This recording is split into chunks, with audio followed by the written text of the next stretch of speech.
إن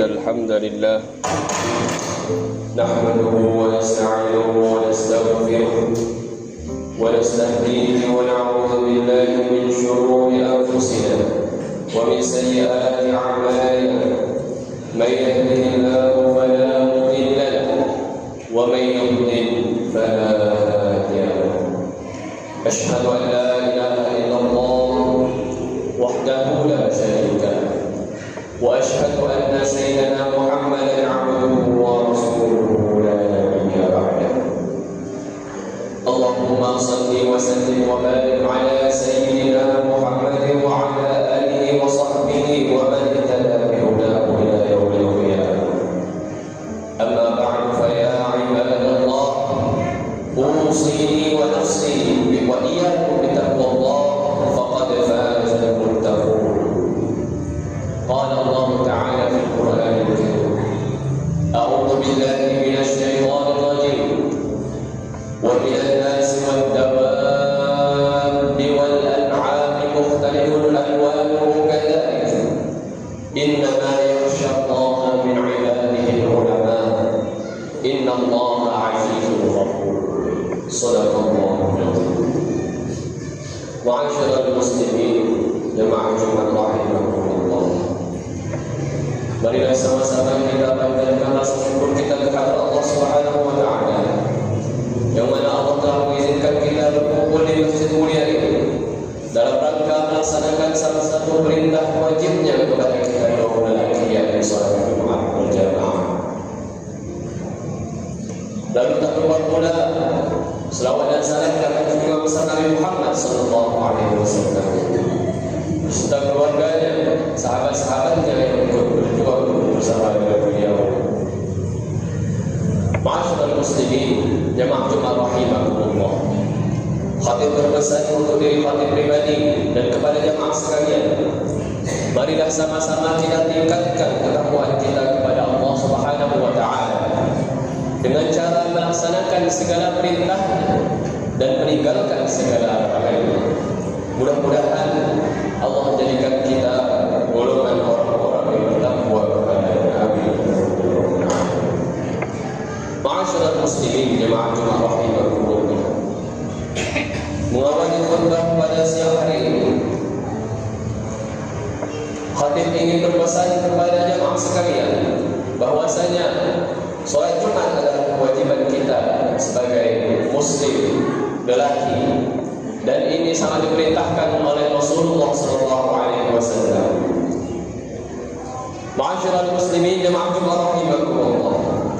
Islam meyakini bahwa segala perbuatan semasa di dunia ini akan dimintai pertanggungjawabannya pada hari kiamat kelak. Umat Islam juga diperintahkan agar senantiasa takut kepada Allah dan mentaati perintah. Perintah taat kepada Allah telah disebutkan dalam Al-Quran surah An-Nisa ayat 59. A'udzu billahi minasyaitonir rajim. Ya ayyuhalladzina amanu athi'u Allah wa athi'ur rasul wa ulil amri minkum. Fa in tanaza'tum fi shay'in farudduhu ila Allah wa rasul in kuntum tu'minuna billahi wal yawmil akhir. Dzalika khairun wa ahsanu ta'wila. Shadaqallahul azim. Artinya, wahai sekalian orang-orang beriman, taatilah Allah dan taatilah Rasul serta ulil amri yang memegang kekuasaan di antara kamu. Jika kamu berada dalam perbedaan pendapat tentang sesuatu, kembalikanlah kepada Allah yang di Al-Quran dan Rasul yang di sunnahnya. Jika kamu beriman kepada Allah dan hari akhir, yang demikian itu lebih baik bagimu dan lebih bagus akibatnya di dunia dan di akhirat. Imam Al-Ghazali dalam salah satu kitabnya yang berjudul Mukasyafatul Qulub berpesan agar manusia senantiasa takut kepada Allah Subhanahu wa taala dan mentaatinya dan bersedekah serta beramal dengan penuh ketaatan supaya kita dapat memetik buahnya kelak di hari kiamat. Lebih lanjut lagi, Hujjatul Islam mengatakan orang mukmin yang sejati adalah orang yang takut kepada Allah dengan seluruh organ anggota tubuhnya. Imam Al-Ghazali menukil pendapat Abu Laith bahwasanya ada 7 tanda orang yang takut kepada Allah Subhanahu wa taala. Tanda-tanda tersebut bisa dilihat dari lidah, hati, mata hingga kekaatannya. Yang pertama, orang yang takut kepada Allah Subhanahu wa taala akan mencegah lidahnya dari bermaksiat. Imam Al-Ghazali menerangkan, orang yang takut kepada Allah selalu mencegah lidahnya untuk berbohong, menggunjing, mengadu domba, membual dan membicarakan hal yang tidak berguna. Sebaliknya, orang yang takut kepada Allah pasti akan menjadikan lidahnya sibuk untuk berzikir, membaca Al-Quran, berdiskusi dan mengkaji ilmu. Ma'asyiral muslimin rahimakumullah. Yang kedua, menghilangkan dengki dalam hatinya.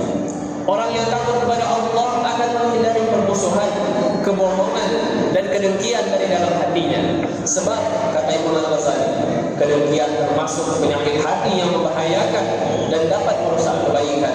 Sebagaimana sabda Rasulullah SAW yang berbunyi, Al-hasadu ya'kulul hasanat kama ta'kulun narul hatab.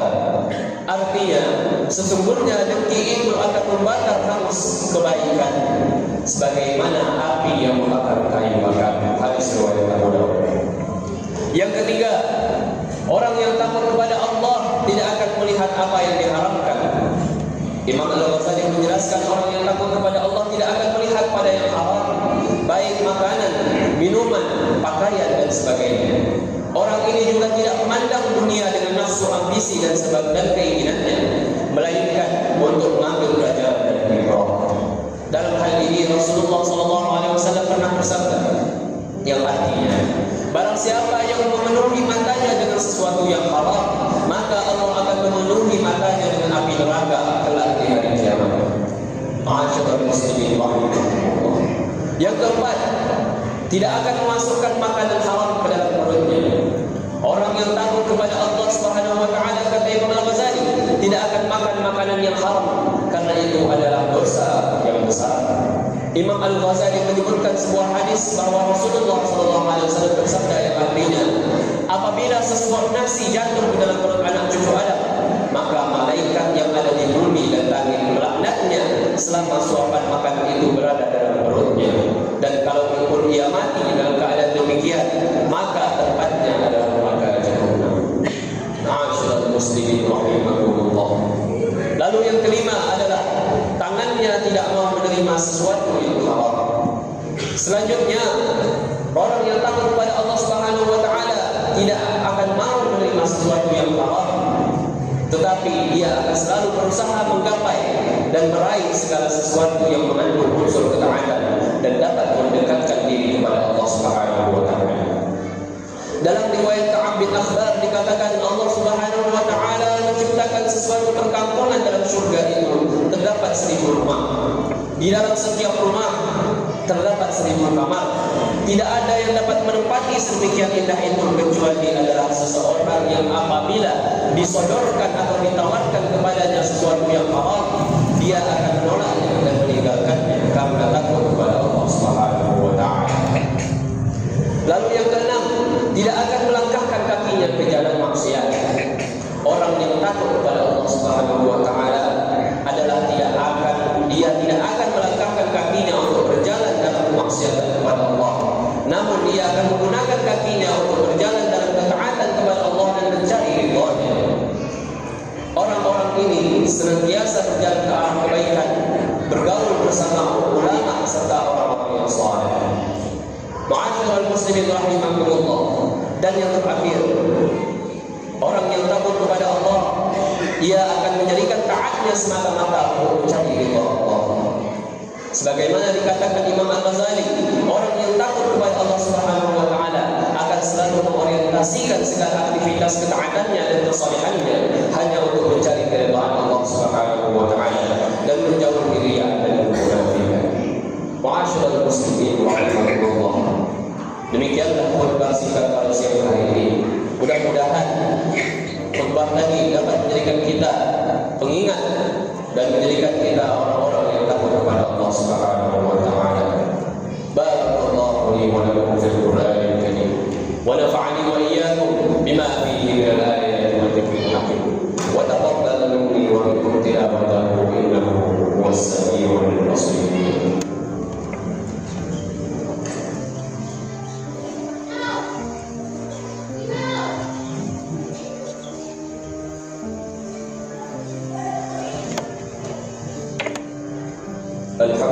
والسلام.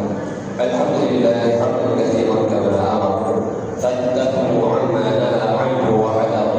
أشهد أن لا إله إلا الله الواحد القهار وأشهد أن محمدا عبده ورسوله سيدي الأبرار. فصلوات الله وسلامه على سيدنا محمد وعلى آله وصحبه ومن تبع هداه إلى يوم البعث والنشور. أما بعد فيا أيها الحاضرون رحمكم الله، أوصيني ونفسي وإياكم بتقوى الله، فقد فاز المتقون.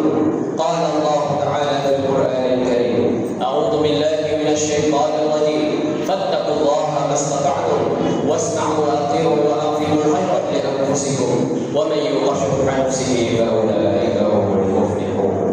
صدق الله العظيم. اللهم اغفر للمسلمين والمسلمات والمؤمنين والمؤمنات الأحياء منهم والأموات إنك سميع قريب مجيب دعوات يا قاضي الحاجات. اللهم اختم لنا بحسن الخاتمة ولا تختم علينا يا الله بسوء الخاتمة. اللهم اهدنا الصراط المستقيم صراط الذين أنعمت عليهم من النبيين والصديقين والشهداء والصالحين وحسن أولئك رفيقا يا أرحم الراحمين. اللهم انصر إخواننا المسلمين والمجاهدين في فلسطين وفي سوريا وفي السودان وفي كل مكان وفي كل زمان. ربنا آتنا في الدنيا حسنة وفي الآخرة حسنة وقنا عذاب النار. عباد الله، إن الله يأمر بالعدل والإحسان وإيتاء ذي القربى وينهى عن الفحشاء والمنكر والبغي يعظكم لعلكم تذكرون.